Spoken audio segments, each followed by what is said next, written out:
Hello future tech leaders, I am Sindhuja. Based on my own experience, I know that learning the right skills can shape our future. What if I say learning was as thrilled as the tech world itself? There we go. A cloud foundation, that's exactly what you will experience. From day one, you will be immersed in the interactive sessions and expert-led courses that covers most of the widely used technologies in the zone of data science to cloud computing, which brings more light to the life of a techie. I'm so excited to help you and unlock the true potential of a technology. Well, then why to wait? Let's see what it unfolds. Before getting to Sailpoint, we have to understand what is CChem.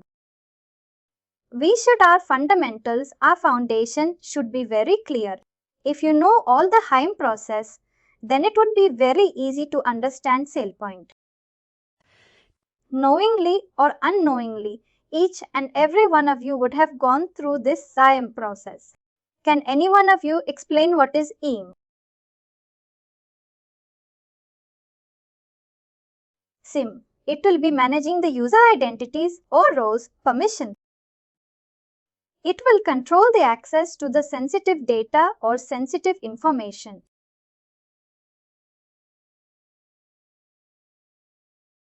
And any other training.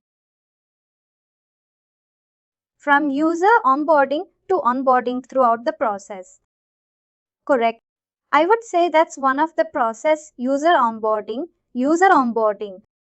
But technically on a high level, what is EM? EM is all about identity management and access management. Here we are referring identity which belongs to users. Here we are supposed to manage all the user. User means user could be employee, user could be customers, joint ventures, your stakeholders. We have different type of users.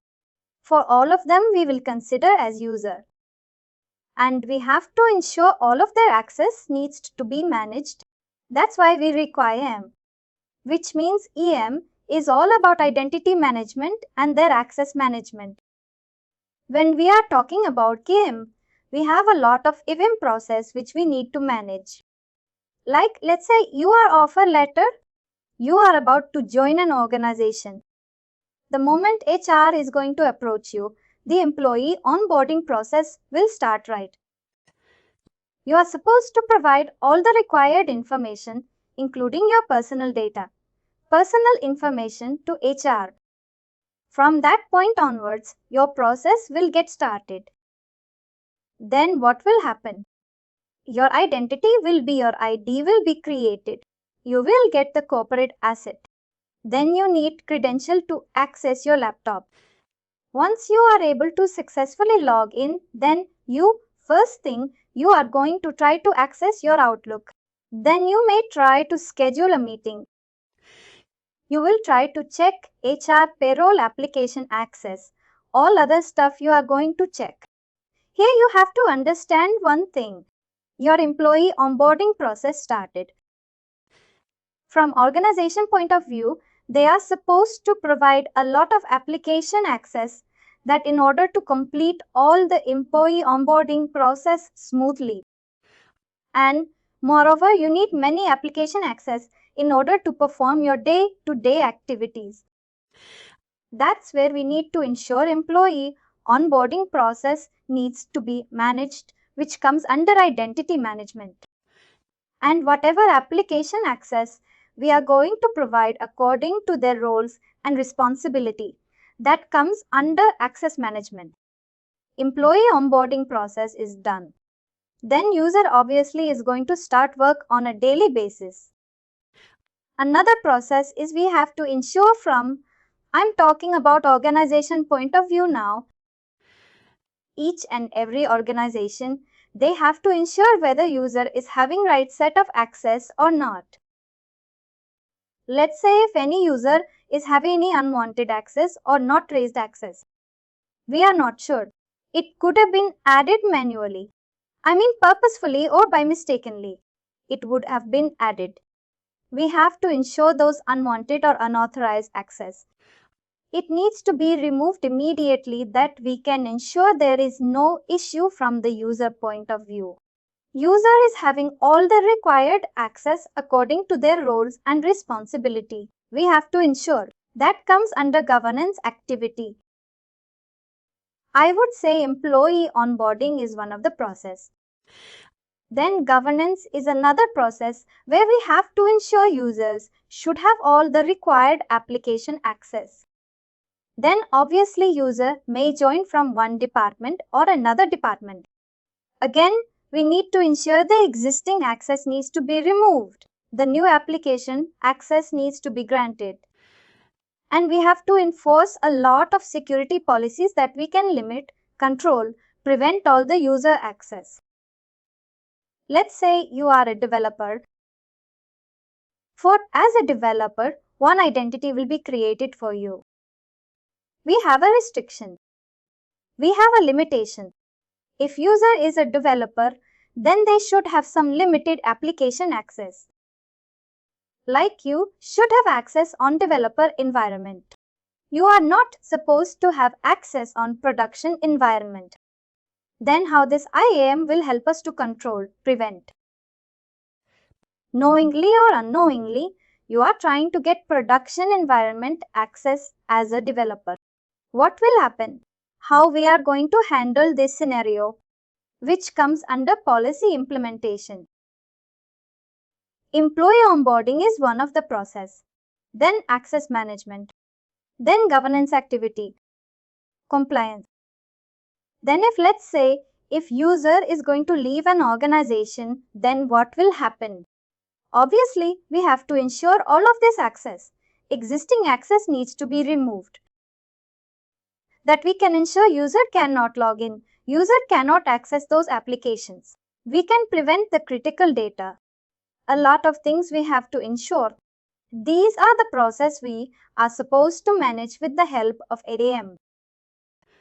IAM will help us to ensure the right people will have the right set of access or the right set of application.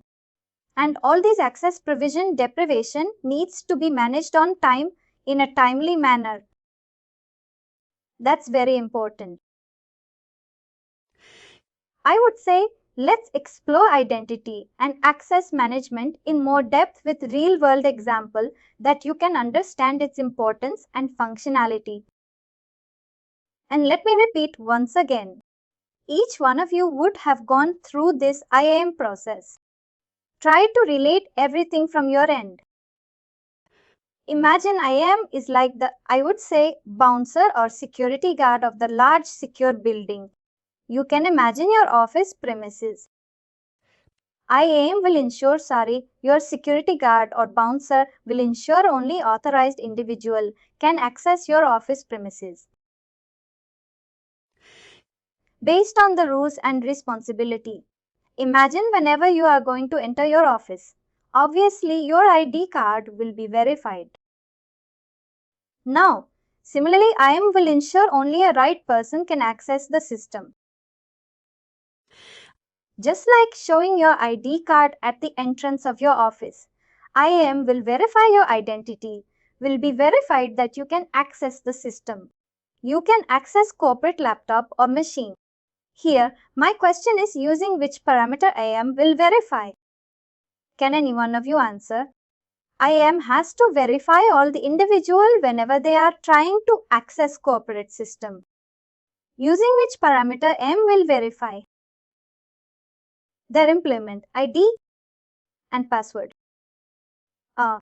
Basically, it's a credential. IAM will verify your identity using the credential such as username, password. Sometimes additional factors such as fingerprint scans, security questions we have to answer. Nowadays, we are having advanced technology, right? We have to enter the token that IAM will ensure the right people, the authorized individuals, are accessing the system. One of the important components of IAM, I would say identity verification. Basically, what is identity? You guys understood what is user. You know what is access. But what is identity? Any one of you? Like employee ID, let's be more interactive, guys. What is identity? Employee ID for reference. Is it mandatory to have employee ID as a reference? I would say that's a unique value, right? Unique value of each and every user. We can easily differentiate every person. Right. Basically, identity is nothing. It's a unique representation of a person.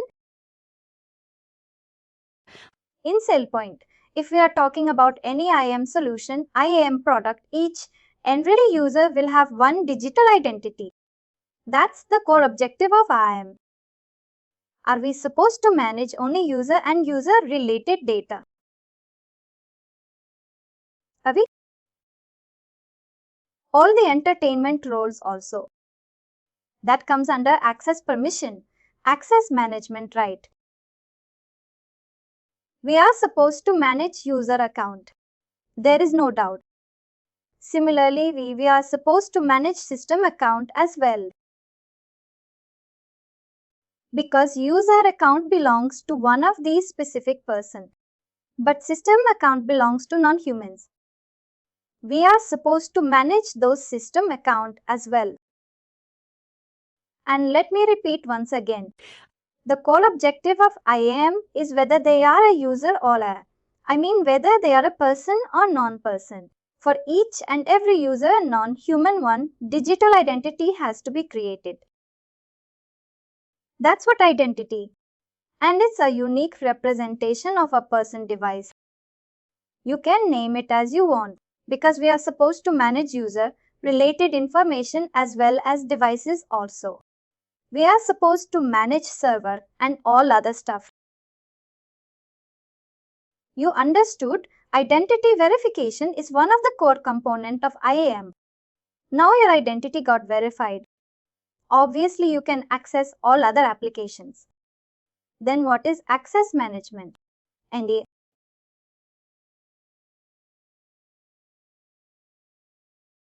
Your identity got verified. Then we need to ensure access is the level of permission. Maybe I don't want to use the whole system. The minimum that I require to deliver my work. That much is access management. Correct. This is where IAM will control what you can do within the system or application, what you are not supposed to do. These kind of limitation control. We can have it with the help of access management. This is similar to having a different level of access card of your different part of building.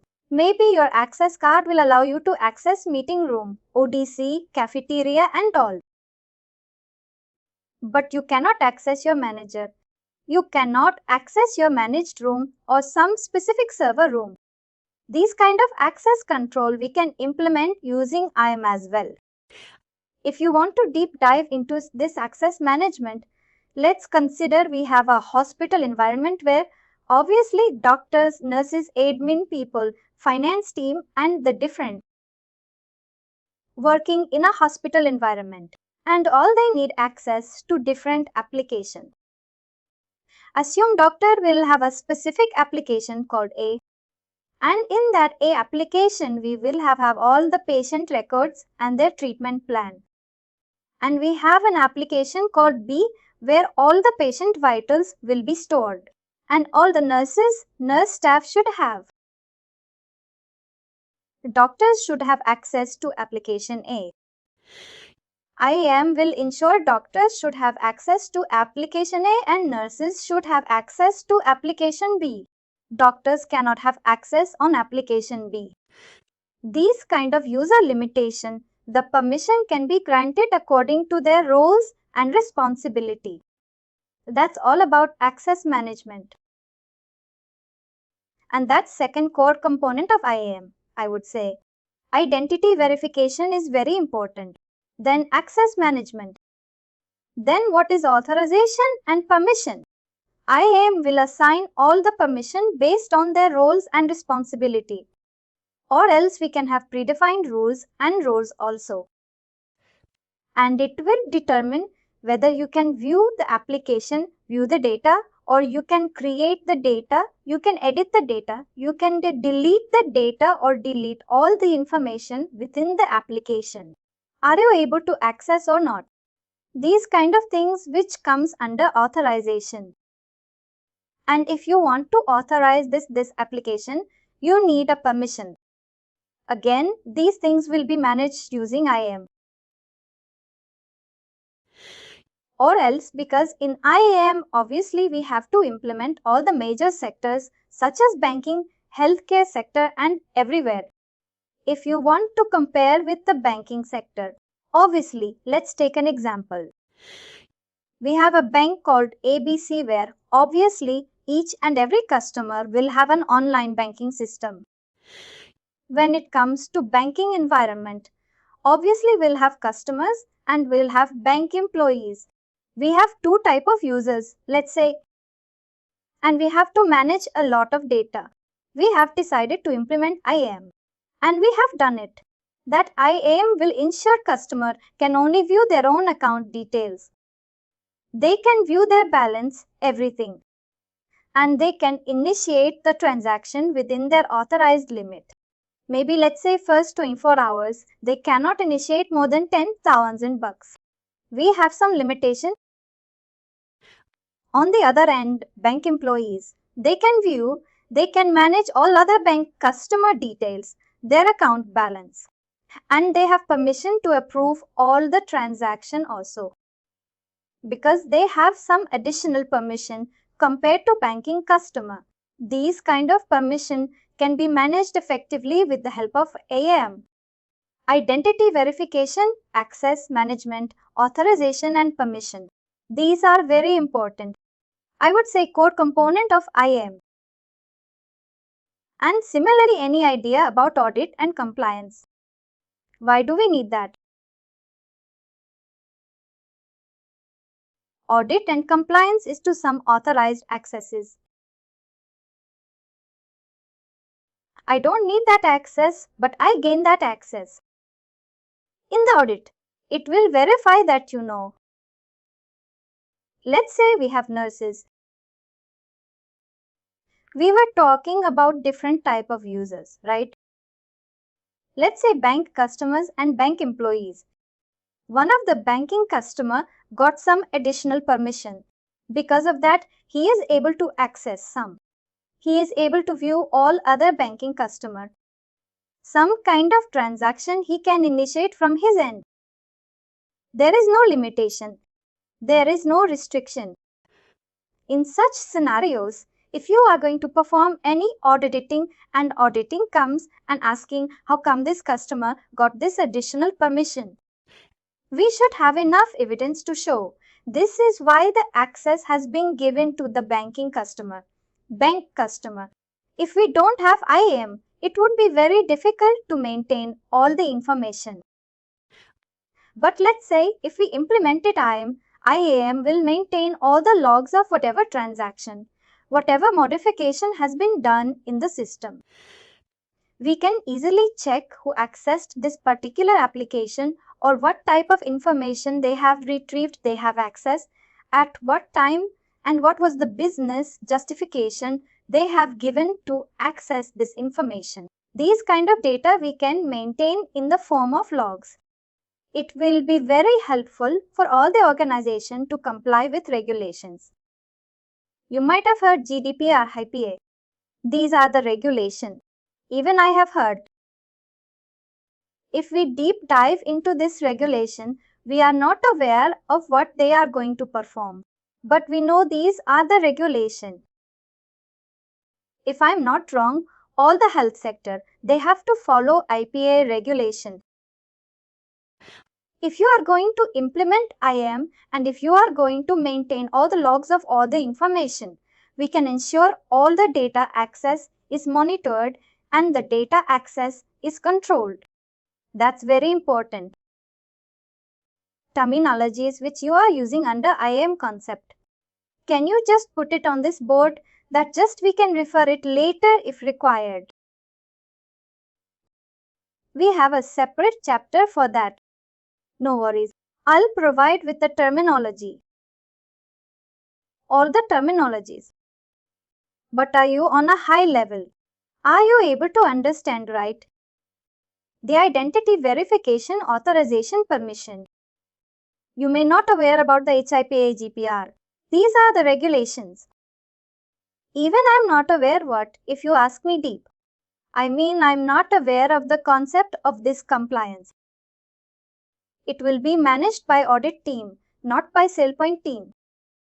But anyway, I'll provide all the terminologies from my end.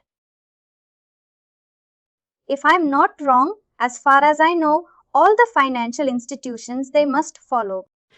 Every organization, they have to follow the compliance, particularly financial institutions. They have to follow that they can protect their customer financial information. And IA will have them to capture all the logs that they can track employee access, sensitive data or not. And they can ensure all the compliance has been followed. And they are accountability in case of audits. As I said, if audit team comes on asking for an evidence, we can provide all the evidences to them. And moreover, IAM will help us to generate all the audit reports in the form of reports that we can have all the data at ready. If I am going to conclude, IAM plays a very critical role to protect all the sensitive information. And we can ensure all the access in a complex environment like healthcare banking sector. We can manage everything effectively. We can manage all the identities. We can control their access effectively.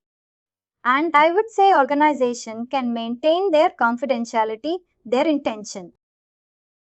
And it will help them to enhance their operational efficiency. That's the reason we have to implement IAM without any doubt in each and every organization. I hope you guys are clear. If you have any question, we can discuss now. Explain compliance once. When we are talking about compliance, we have to ensure the user should have all the access according to their roles and responsibility. As I said, let's say you are an user, You should have, as a developer, you should have access to 10 applications. Knowingly or unknowingly, you have 12 application access. Obviously, your manager are supposed to review your application access, right? When your manager started reviewing your profile, he identified he or she, you have 12 application access. But as per your roles and responsibility being a developer, you should have only 10 application access. Those 2 application access will be removed. That comes under compliance. That's one of the examples.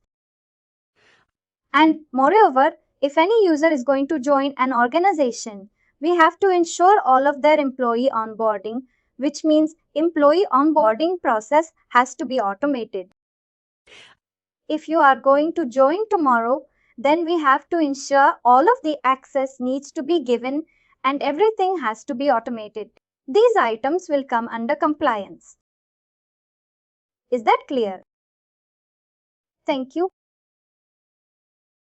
It's all about provisioning, deprovisioning.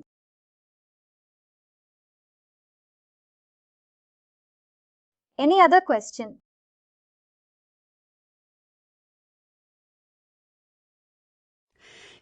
I would say IAM is a set of process, whatever process we discussed, like employee onboarding process, I would say user onboarding, user offboarding.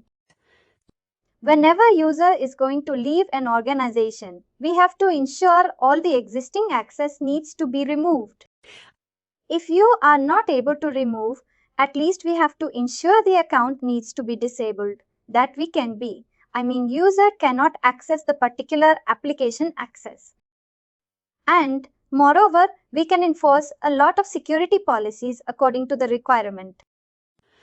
And we have some advanced tool like IAM tools, and it will help us to define all the permission. Permission means access rights. It could be entitlement, roles, groups, and it could be privileges of each individual.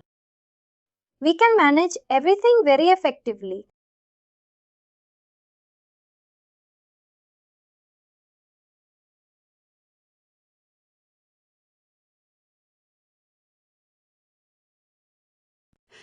And already I said, when we are talking about users, obviously user could be customers, user could be partners, joint ventures, employees, contractors, and we are supposed to manage user information.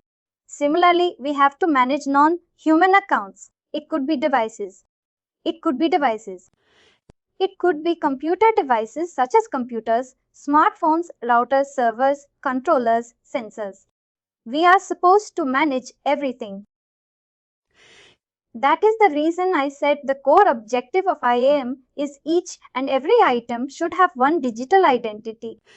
If digital identity is going to create, it would be very easy to maintain all the information. It would be very easy to monitor throughout their life cycle. If they are a user, then throughout from starting date to end date, we can monitor everything. Whatever activities, whatever changes they are going to perform in terms of access, we can easily monitor. And moreover, it's related to audit also. If audit team comes and asking for an evidence, obviously we can pull the report and we can provide all the evidence on time. That's why we need to implement IAM. I hope you guys got some idea about IAM. If you would like to add any point or if you have any question, feel free to ask. Let's be interactive. Can you name out few HR application whatever which is available in the market other than Sailpoint? Do. Cyber. Work. Workday is not an IAM application. Cyber. CyberArk, we have one of the IAM application, but CyberArk is very famous about PEM. Save it is one of the IAM solution then. ISAM is information security and management.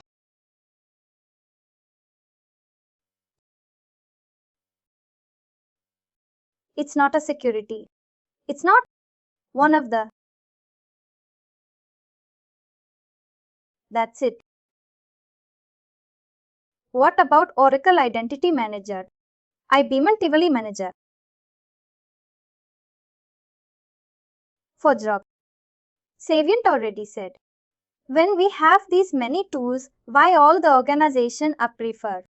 Most of the organization, I would say large institution, they are preferring Sailpoint. Any reason?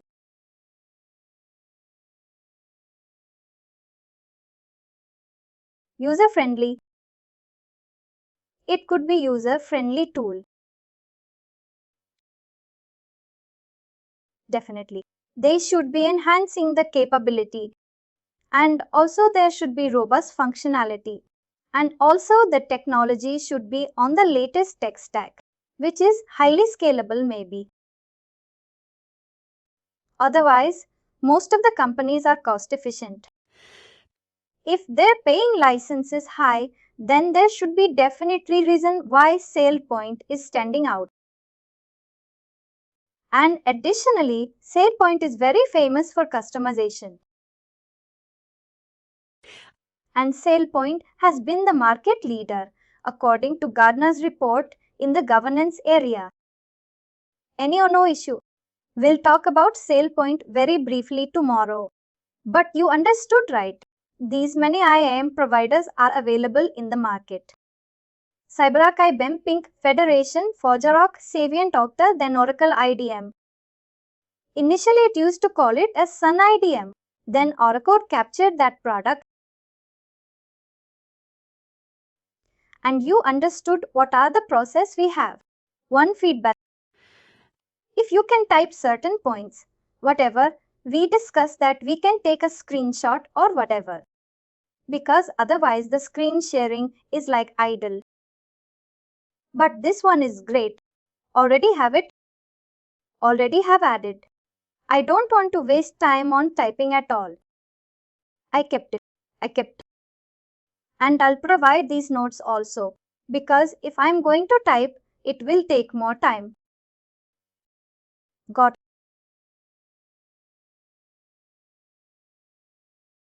Now you understood something about IAM. Can any one of you explain what will be the advantages if you are going to implement IAM in real time?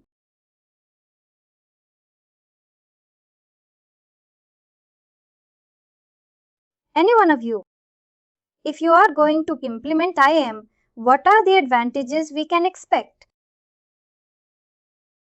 Easy to manage identities and their roles, everything. Correct. It would be very easy.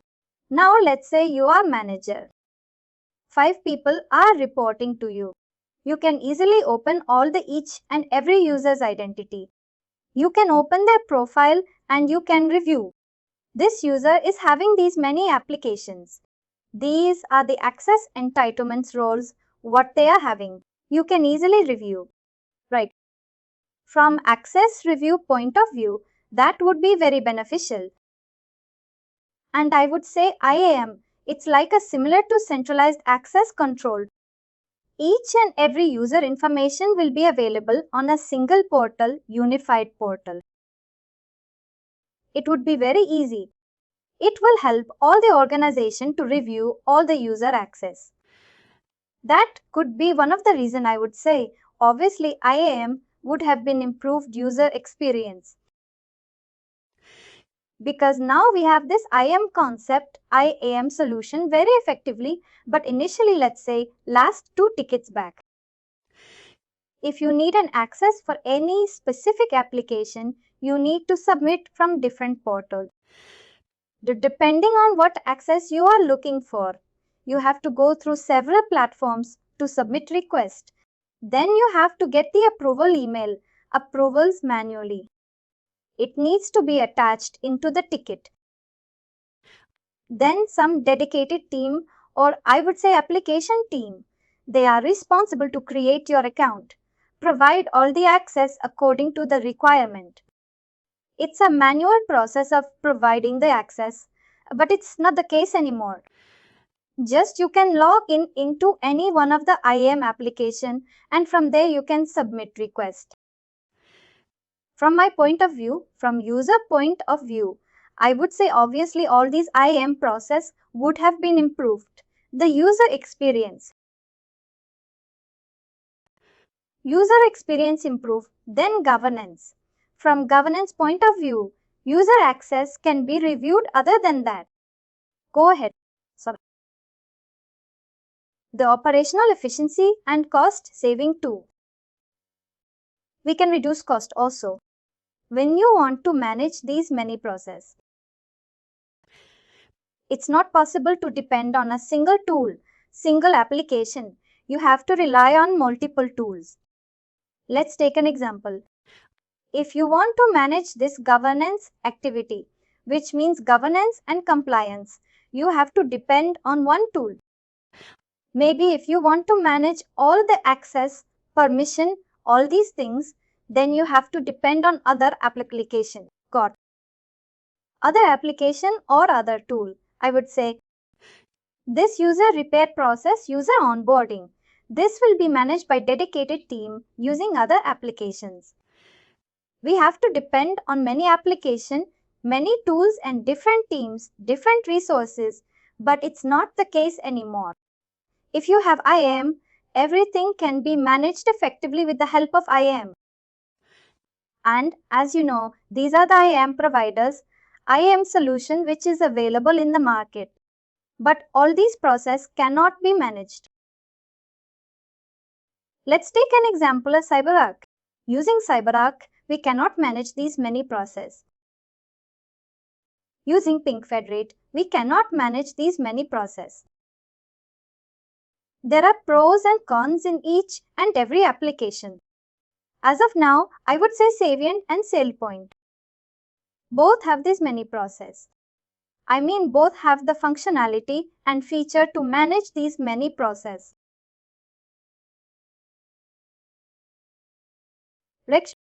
There are 8 processes you have mentioned at a very high level.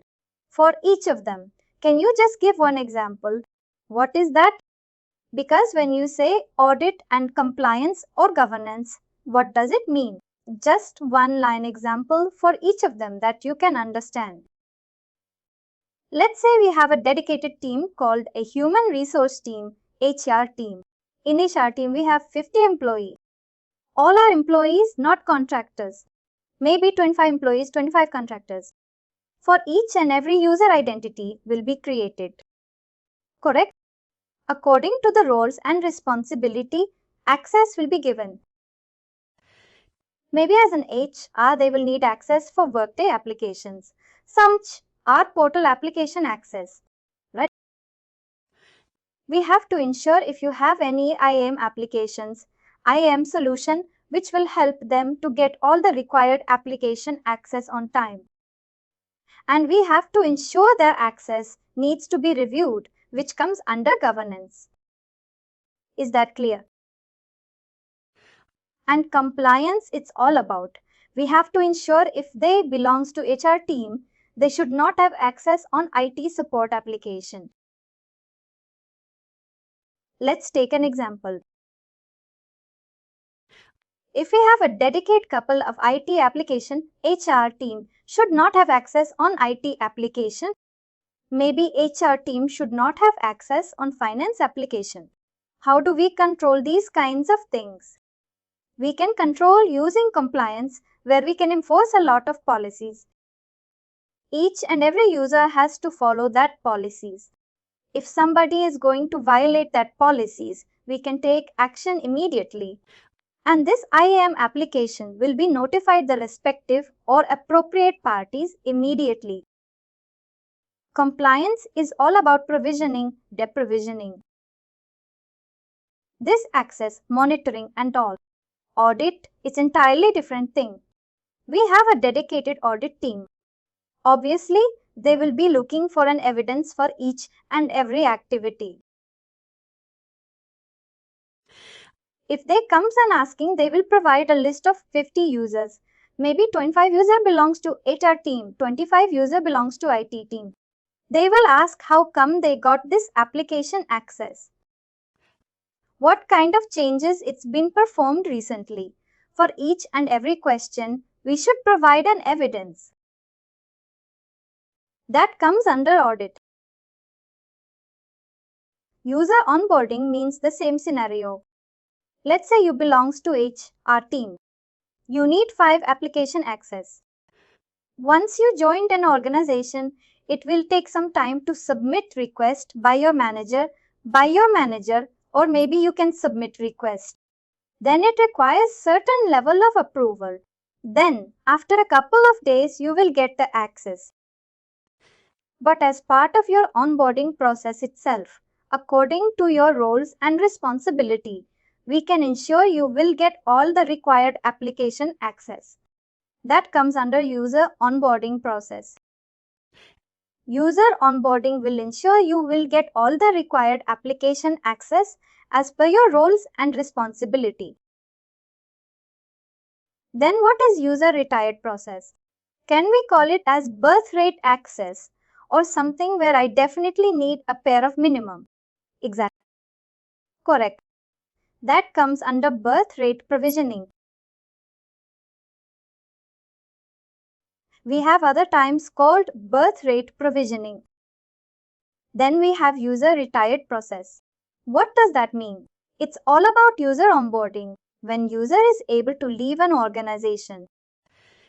From organization point of view, we have to ensure on his last day, all the access needs to be deleted. That's very important. Let's say you are not able to delete an access. It could be automated process or it could be manual process. At any cost, we have to ensure all of these access needs to be removed. Is that clear? Then what is application management? As we said earlier, the user belongs to HR team. According to their roles and responsibility, 5 different HR application access needs to be given. Those 5 application access also needs to be managed with the help of IAM. Because we are supposed to manage that application access from our end. And according to the roles and responsibility, the permission needs to be assigned from IAM using IA. These permission also we are supposed to manage. Permission and group IUC, these are the global terms. We have to manage application and each and every application's permission we have to manage. These permission can be assigned to the user. Rakesh, just taking a real-time scenario. If you take a larger organization, there will be hundreds, if not thousands, of applications. I told you there will be more than hundreds of applications. The last one, but one is saying application management, which means all this gamut of application. How do you manage? That is all covered under application management, right? Correct? When it comes to management, first we need to onboard that application. With these IAM, that comes under application management. First, we need to onboard an application. Similarly, we have to retire an application as well. Correct. Here we mentioned user onboarding, user offboarding, right? Similarly, application onboarding. Application offboarding comes under application management. Fair enough. And the last one is onboarding, the last one. Application, the rights, permission, all that is pertaining to the application management. Yes, exactly. These permissions, groups, access rights, capabilities, entitlement, all are referencing and it belongs to application, target application. Always remember, Sailpoint is our application. For us, all other remaining application, including HR application, we can call it as target application. Fair enough? I hope you guys are clear. The core component of IAM, identity verification, access management, authorization, permission audit and compliance. And the same, if you are going to elaborate this, then obviously you can get all the IAM process. These many process we have to manage with the help of Sailpoint. Sailpoint is one of the IAM solution. We have to manage this IAM process effectively. That's why we need to implement IAM in each and every organization. And that's the reason it's a critical part of all the organization. I would say it's part of the enterprise security plan. Any question?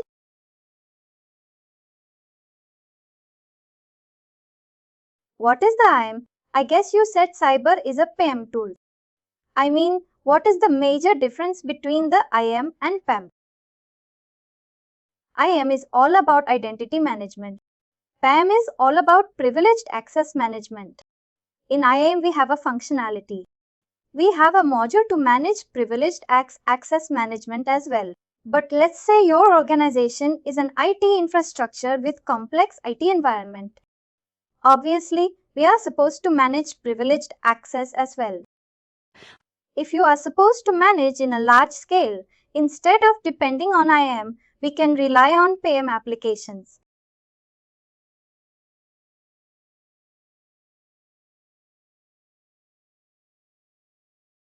I would say CyberArk has been the market leader. If you have these kind of requirements, still elaborate, IAM is pretty much doing. And what is that PAM is doing that IAM could not do? Or what is the difference between IAM and PAM? Because it's a general charge. Here we are talking about permissions, right? Correct. I'll explain.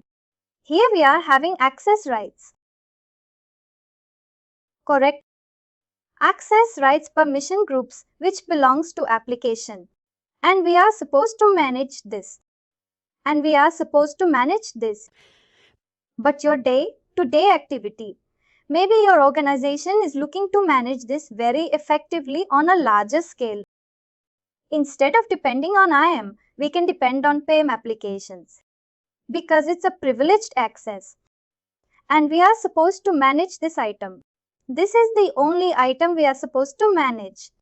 In such scenarios, we can rely on PAM applications. Is that clear now? Only for that last line item. It gives robust functionality. Exactly. Correct. Fair enough. Even though we can do it in IAM, PAM is much more specialized and with much more advanced. And finally, do not forget to like, share and subscribe to our channel.